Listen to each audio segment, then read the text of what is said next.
Hey YouTube's Jeffrey here in rainy Tinsberg. I suppose it is officially the end of summer. It's been raining pretty much consistently for the last couple days, and it's not supposed to stop for a couple more days, except for nice little breaks like this that allow me to walk down into town and enjoy the last day of Viking Festival.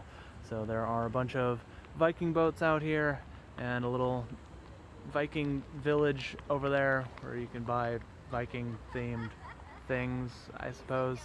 Lots of people in furs and skins and horned helmets. Just kidding, no horned helmets. Vikings didn't wear horned helmets. I'm not exactly sure where that myth comes from. But yeah, lots of people dressed up in old Viking type garb, which is pretty cool. Definitely adds to the charm of Tinsberg and very fitting as days are getting shorter and colder.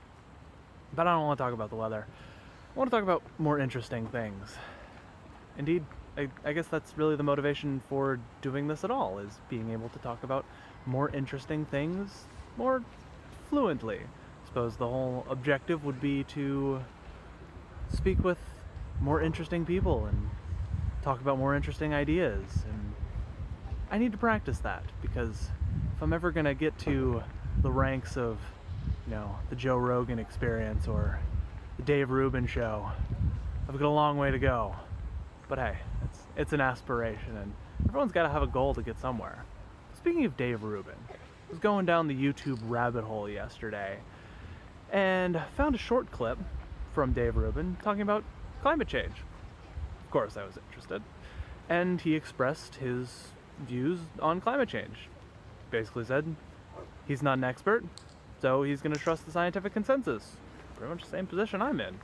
And then he went on to introduce his next guest, who was Alex Epstein. Now, Alex Epstein is the author of a book called The Moral Case for Fossil Fuels. I saw that book a few years ago for the first time in a bookstore in Seoul, Korea. My blood immediately started to boil just reading the title.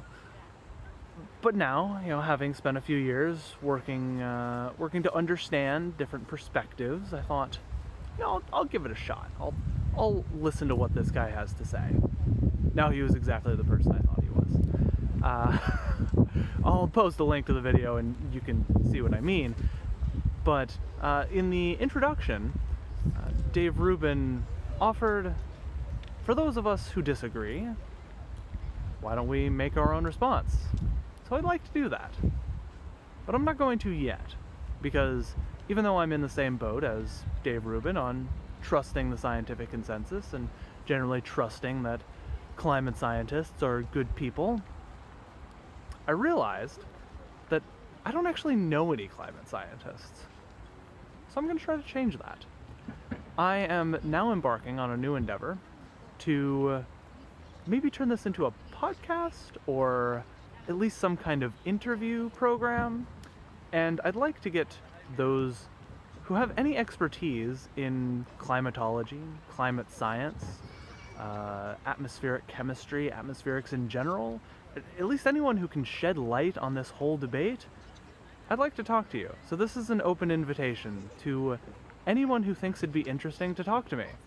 And for all of those of you who are actually watching this, which I think is like 10 of you, maybe, please help me out and go to the bottom right side of your screen, I don't know which side that is, and hit the red button that says subscribe, because the more people who actually subscribe, the more it's going to feed into YouTube's algorithms and more people are going to get to see this. Now, I don't know if it's actually going to reach anyone important or interesting, not to say that means that all of you watching aren't important or interesting, but at least relevant to this debate. But if any of you know someone who would be interested in talking with some random guy about climate change, please let them know. And I'm going to start doing my own outreach, because I'd really like to see where this goes. So help me out if you would. Hit subscribe. Share this with any friends you might think might be interested. Or just keep watching. Thanks.